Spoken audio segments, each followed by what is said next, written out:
Yes.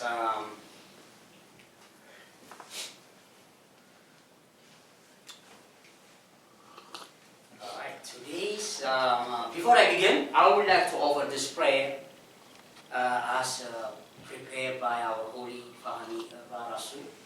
And yes, salam be upon him. Before I begin, I want to start with this prayer. And he wrote for an invocation for peace and harmony. Invocation for peace and harmony. Okay? In the name of the Most High God, the one supreme above all, ye gods of earth, arise. Ye gods of sky, descend, and make this world a paradise of peace among all men. Ye goddesses of earth and sky, be loving and forgiving, and sympathize with all who try to make our lives worth living. Fahami Ra Rasul. Aman. Blessed be the name of Aman. So we just want to give this because, as you know, in our world there's a lot going on. So invocation for peace and harmony for our earth. Okay. With that being said, now I'm going to begin this lecture. The name I named the lecture today, the Immortal Mind. The immortal mind and the clock of God. The immortal mind and the clock of God. But again, before I begin what I prepare for you, I would like to start with this insight. I kind of realized in a way, like wow, because the last time I was here, I was talking about how the vegetarian vegan diet, and I gave all that last month I was here. So as I was meditating a few days ago, this idea came to me. I was like, wow. And as I was reading the gospel, in fact, it came, where in chapter 1, where our holy Fahmi Rasul, salam be upon him, in the gospel, he said, every man who is a son of the sun, or a son of man, knows that he does not have to make trouble. He can change his tactics, or he can change gods, or he can change his politics, culture, philosophy, and religion completely. And also change his language. After I read that, the idea came, of course, and change his diet too. So I said, wow, of course. He can change his diet also. So that came to me, I was like, wow, when that thought came to me, yeah, of course. And I said, wow, I got enlightened myself.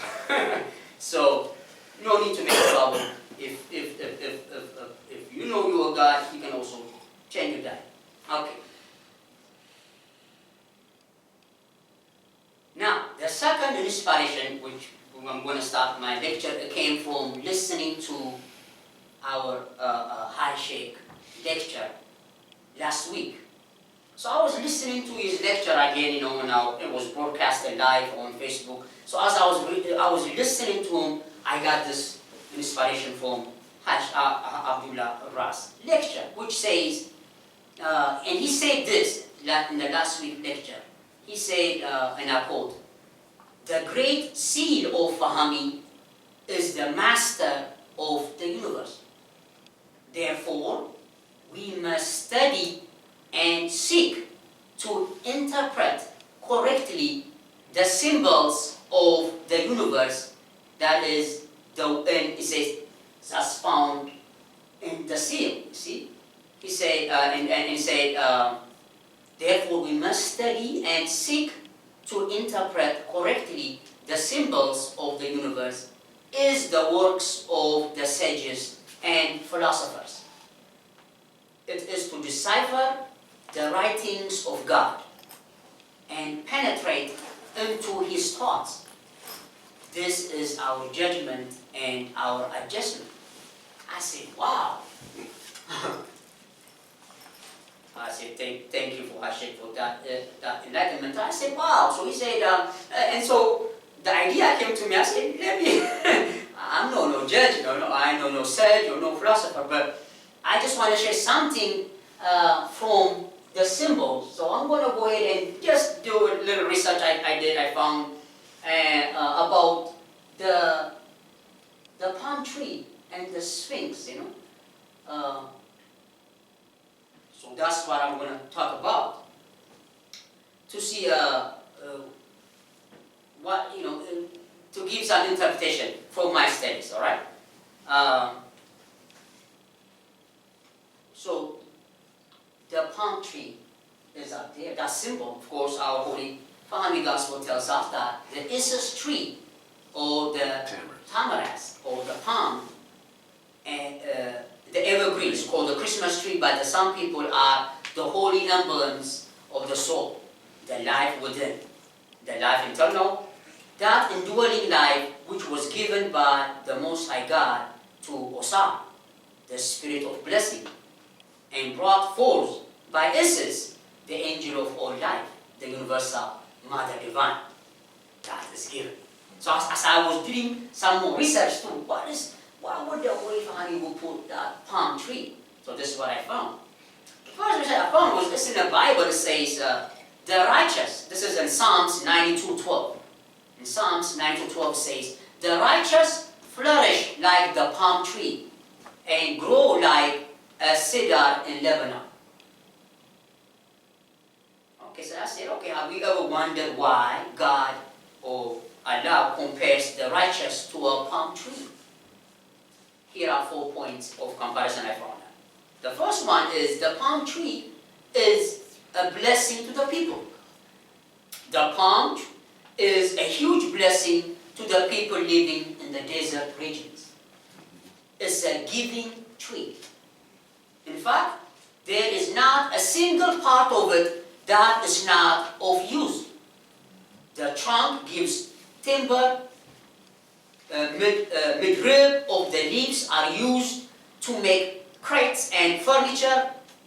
Leaflets are used to make baskets. Leaf is used as a fuel. Fruit stalks are used to make ropes, fibers for cordage and packing materials. Seeds are ground and fed to cattle. Fruits give syrup, vinegar, alcohol, wine, and honey. Last but not the least, the fruits from the date, the fruit form the diet of people living in Sahara, Arabia, and Persia. So we can learn from that the palm tree teaches us to be a giving person. Giving in every possible way. Giving our time, or giving to others our knowledge, resources and energies to others. That's the first lesson that the palm tree will teach us. The second one is the palm tree is striving with available resources. The palm tree grows in sandy soil, which has the least amount of resources. The least amount of resources, but it grows up there, see? Less water, less salt, less fertility, less nourishment, but still flourish, yes. Nevertheless, the date palm grows and flourishes in this soil. In fact, towering majestically over the other desert plants. Lack of fertile soil stunts the growth of most desert plants, but not the date palm tree. Similarly, no matter where we are planted, good soil, average soil, not so good soil, Amun-Ra gives us the grace to try and flourish majestically like the palm tree. Okay? Number 3, steadiness, steadfastness. Steadfastness. The date palm tree is impervious to the changing climate conditions and wind velocities of the desert regions where it grows. It grows in extreme climate conditions, which is during the daytime blazing hot, 120 degrees, very hot, blazing heat, and at night, freezing cold, and sunstorms, and scanty rains. Yet it grows on a steadfastly through all these different conditions into a stately tree. Okay? So much as we dislike and fear difficult situations in our life, God will surely see us through. Okay? God's plan for us, and that will tell us that no matter how difficulty we face, we can learn from the steadfastness of the palm tree. Right? And the fourth one, which I covered, is unchanging nature. Of course, we talked about it. The palm tree is perennially green throughout the year. Be it summer, spring, autumn, or winter, it never changes. We ourselves should strive for consistency and always be a source of encouragement to the people around us. So that's something I found. One thing we can interpret, and the other is the Sphinx. Okay, I said, and I was reading this Ethiopian priest, and he's writing, and which you call it the Book of Raphael, which maybe in the future we will translate it from Amarinya into English, and we'll share and we'll share with you. And another thing I found was from the Book of Thoughts, and I said, let me go ahead and share the Sphinx. Okay, the statue, which is composed of the head of a woman, a body of a bull, the claws of a lion, and the wings of an eagle. Now this part, see, the Sphinx as we see it right now, there is no wings. But when you see those ancient, Greek mythology, they always have it with wings. And according to the Ethiopian metaphysical teachings, they're talking about that wings used to be up there 12,000 years ago, more than, now we don't. But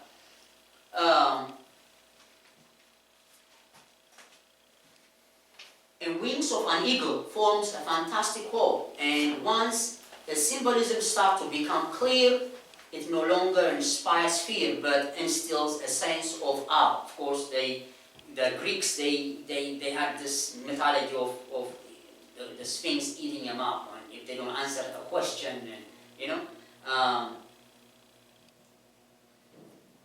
so the head can be interpreted, okay, as a symbol of human intelligence, which before acting in a way that will determine the future, must examine the purpose of such action, must think of the ways of achieving this purpose, and the ways of avoiding obstacles and skirting around difficulties. So the head of the Sphinx could be representing human intelligence.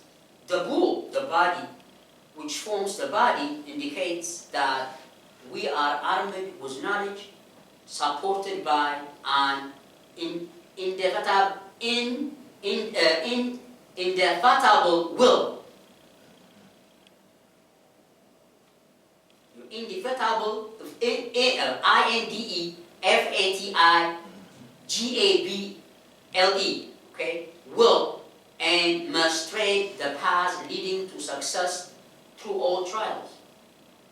The claws of the lion shows that in order to achieve the goal which has been set by reason, the will alone is not enough, and courage is at least as important. Okay, it's not sufficient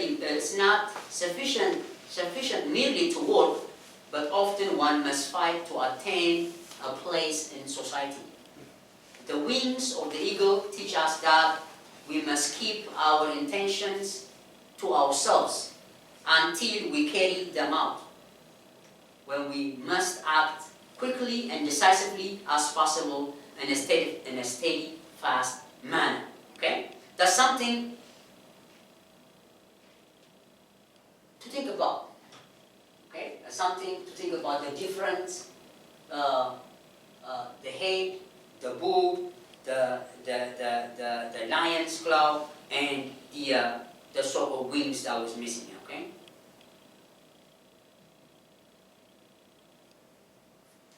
So with that, I will just start, because and maybe in the near future we will go and to see, what are the symbols as instructed by our high sheikh, and what is the symbols of the universe, and see we can cipher some more symbols and see the thoughts of the Holy Family Amun Ra.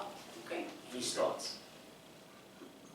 The next, okay, so that is part one. Okay, part two of this lecture is what I'm going to talk about: the immortal mind and the cloud of God.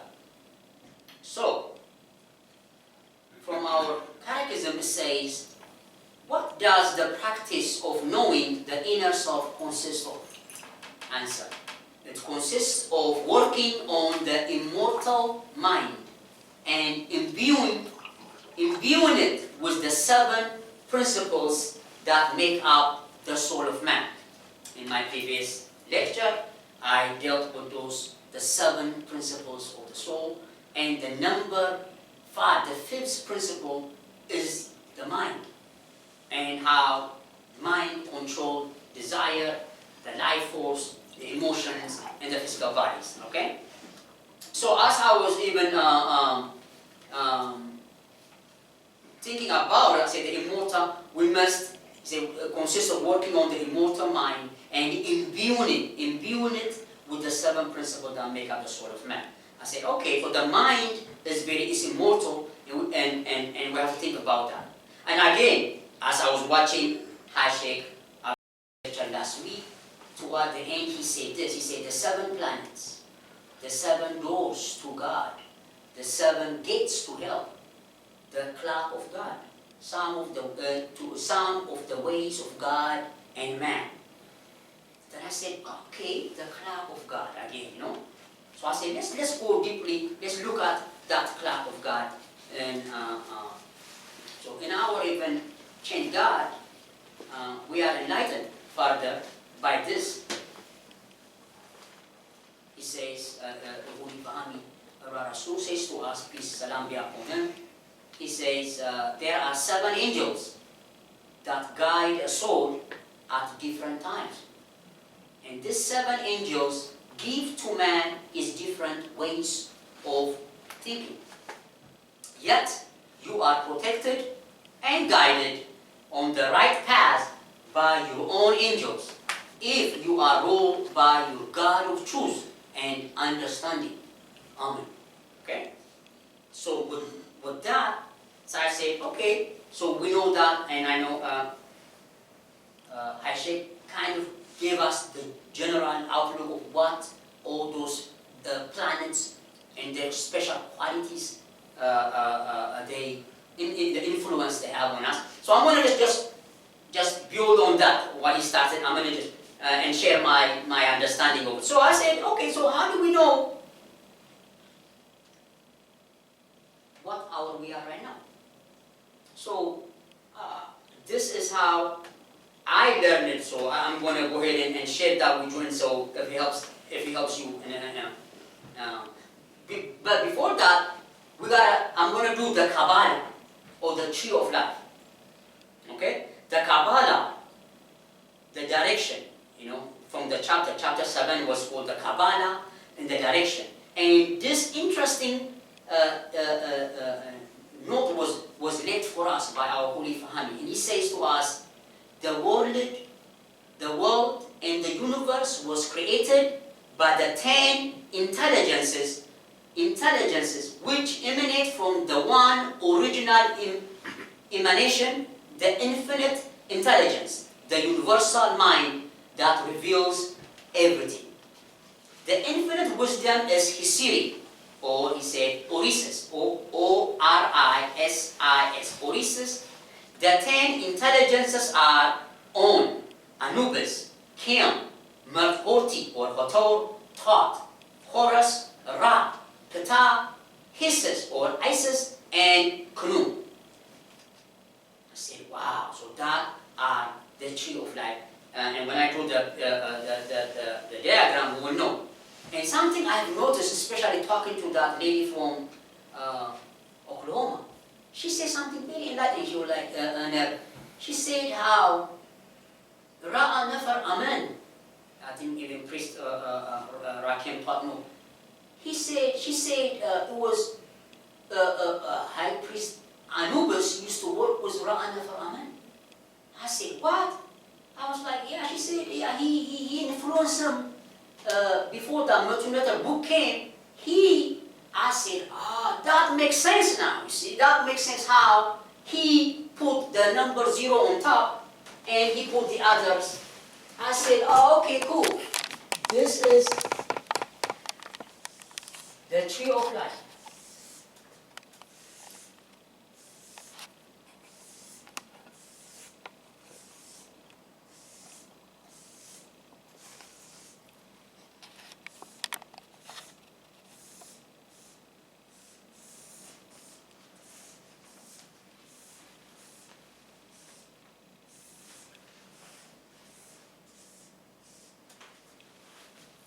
And he put 1, 2, 3, 4, 5, 6, 7, 8, 9, 10. So, from our conversation with her, now I know where even Ra'a Nafar Aman got this from. It was from the Holy Family, you see. And this is 0. And so, this is Saturn, this is Jupiter, this is Mars, the 7 planets, this is Ra, the Sun, this is Venus, this is Mercury, this is the Moon, the 7 doors of heaven, and this is the, So for now, we just want to form the clock of God, the hours of God. What? So today, for example, so every day starts at 6 o'clock is our day. Our day begins at 6 o'clock. So we know that this is Saturday, this is Thursday, this is Tuesday, this is Sunday, this is, of course, Friday, Monday, and this is Wednesday. Okay? So again, which makes perfect sense why, again, the brother Ra'a Nafar Aman did not go deeply into the clock of God. He just briefly touched it and left. But this is how, at least, I learned it. That's how I know which hours right now. Right now, what hour are we? Okay, so we can say, we know the clock of God because today is what? Sunday. Say today is Sunday, so we can say Sunday is 6 o'clock, 6 a.m. Then we go down to Venus, which is 7. Then from Venus we go boom to Mercury, which is 8 o'clock. From 8 o'clock we go down here to 9 o'clock. Then after the moon we always return back to Saturn, you see.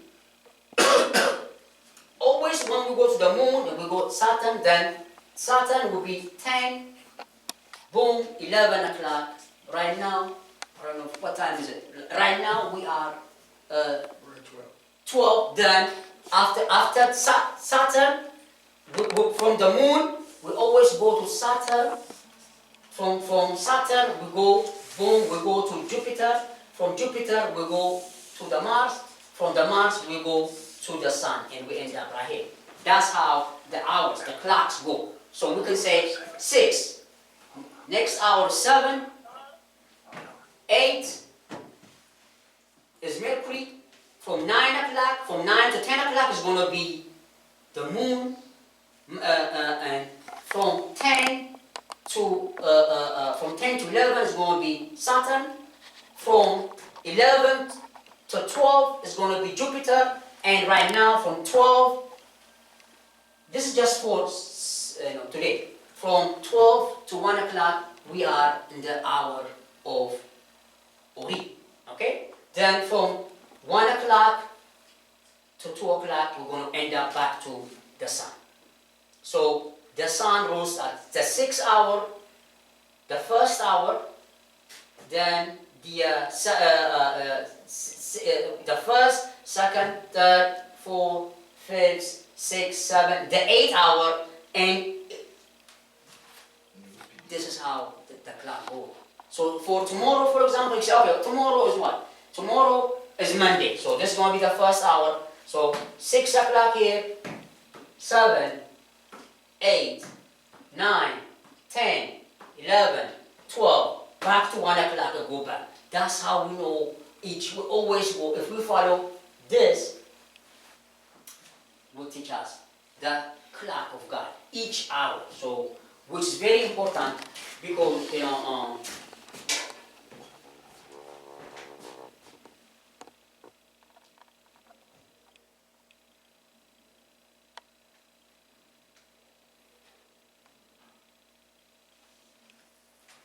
okay, because in our lessons,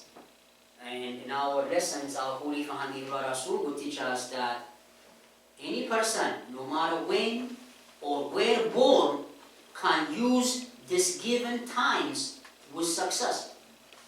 Any month, week, or day may be used, but any hour may not be used. So he emphasized for us these hours are very important to be successful. Some things we can, some things, we want to start. I personally don't start my Uber. I don't drive my Uber. I just wake up 6 o'clock, start working. No, we go by certain hours, certain planet, based on that. All right. So with that, I will end. And if you have more questions, we will go more in detail into it and give you maybe the hours. And of course, to throw, I know, I said we always talk about whenever they will throw you off, when they add 1 more hour. And that hour, then instead of 6 o'clock, we can start at 7 o'clock.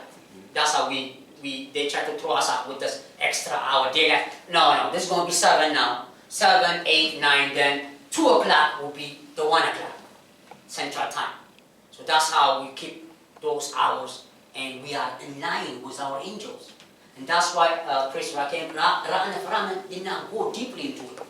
But he was exposed to it by, I was told by Priest Anubis and the other things he does, he was doing, I guess, But with this, hopefully that gives you more clarity, understanding of the cloud of God. Bisalam, ya Salam. Bisalam, ya Salam.